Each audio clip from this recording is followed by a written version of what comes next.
ఓ మొన్నటి దినము మా సుమగోడు పెద్దలతో మాట్లాడి అవును అనుభవం నేనే మాట్లాడి వెళ్ళింది నేనే. ఇతని శిష్యత్వము ఎన్ని నాళ్ళ నుండి చేయుచున్నావు? దరిదాపుగా 2.5 సంవత్సరములు. ఇప్పుడు విడుచుటకు కారణం? గురువర్య, ఒక్క మాటలో చెప్పాలన్నా నిరాశ. ఏ విషయములో? ఆర్థికముగాను ఆధ్యాత్మికముగాను. అదేమిటి యోగా? నీ పలుకులు కడు విచిత్రముగానున్నవి. ఒక్కని భుక్తితో లెక్కలేనంత మందికి ఆహారమును పెట్టినాడట. సంజీవిని దాల్చి సర్వరోగములు పాపుచున్నాడట. చేప పొట్ట నుండి నాణ్యములు తీసి చలామణి చేయుచున్నాడట. నీవేమిటి యోగా ఆర్థిక ఇబ్బంది అని ఆవురు మనుచున్నావు? అది ఏమిటో కాని గురుదేవా. ఆగాగు. మన్నాను మించిన ఆహారము తానే అనుచున్నాడట. చనిపోయిన వారిని సజీవముగా లేపుచున్నాడట. సజీవ జీవజాములొచ్చు త్రాగునీరు తాననుచున్నాడట. సావు భయము లేక హాయిగా బతికేదానికి ఆర్థిక ఇబ్బంది అని నిట్టూర్పించదమేవా? మహాత్మా, అదేమిటో కానీ ఆది కాలం నుండి ఆరాధ్య గురువులుగా శోభిల్లు మీలాంటి వారిని కూడా అతడు గణింపుకుండటం కూడా నా నిరాశకు ఒక కారణము మహానుభవ. శభాష్ యోగా శభాష్.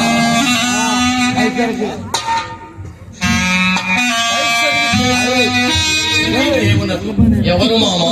మొత్తం మీద గట్టికుంటే ఎవరు మామ? అతడే. ఇతడు యేసు శిష్యుడు మామ. శిష్యుడు రాయబరములక లేక రాజాంతములక? ఈతడిప్పుడు మన శిష్యుడు. అతని శిష్యత్వములకు ఉద్వాసన పలికినాడు. నిజముగానా? పేరు యోధా.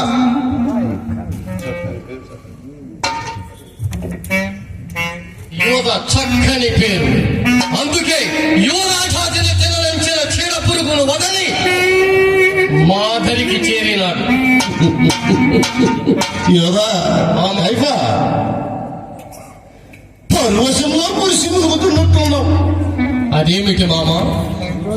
శత్రుపక్షము వాడు శరణని మన దగ్గరికి వచ్చినప్పుడు మురిసిపోటములో తప్పేమున్నది?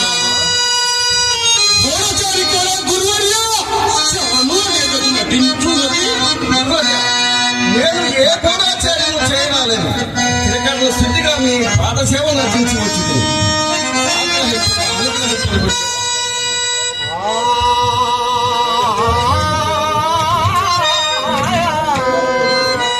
మామా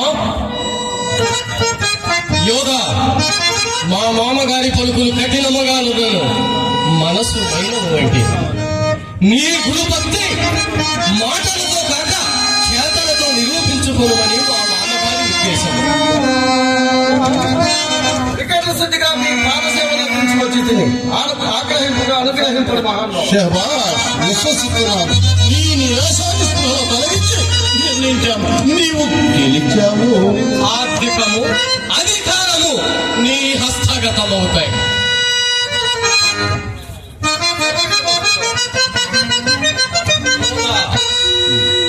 యేసు మతద్రోహి, దైవద్రోహి అని మా అభిప్రాయము. నీవేమన్నావు? అందువైనా యేసును మాకు పట్టి ఇవ్వగలవా?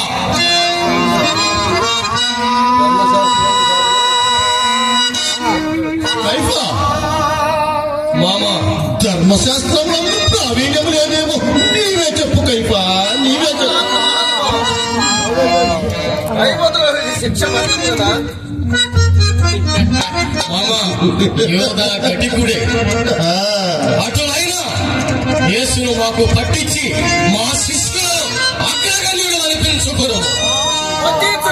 అవును, నీవెంత మా శిష్యుడు అయినా నిన్ను రిక్తహస్తములతో పంపలేనము.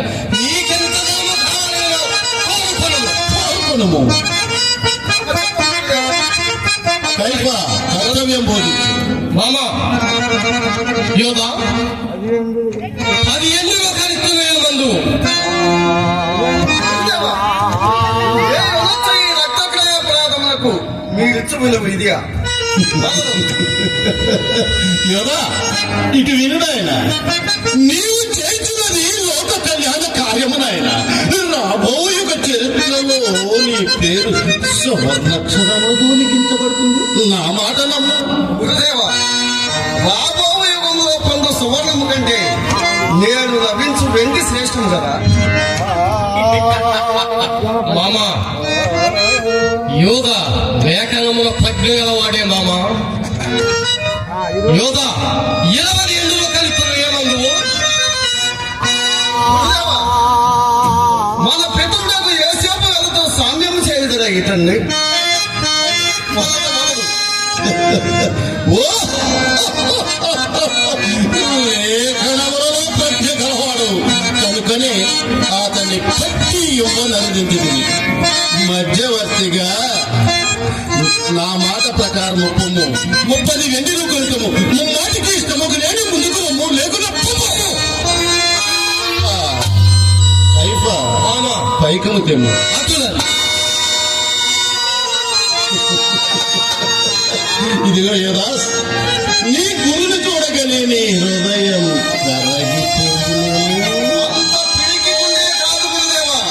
తోటి శిష్యుల పోటీ మాటల గదైనప్పుల పోటీలు తాగగలమేమో. ఒక మీట వేయగలరు గురుదేవా. నీ బంధువును నిందించిన ధర్మశాస్త్రముతో దాడి చేయగలరు గురుదేవా. అసాధ్యుడవు.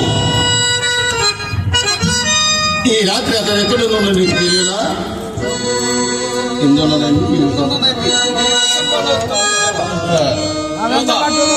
ఇదిగో పైకముల కిందకు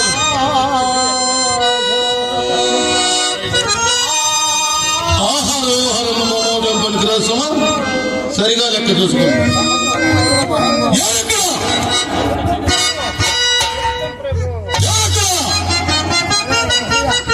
మల్కులు వెంటనే రమ్మని మా ఆజ్ఞ. చెప్తాము.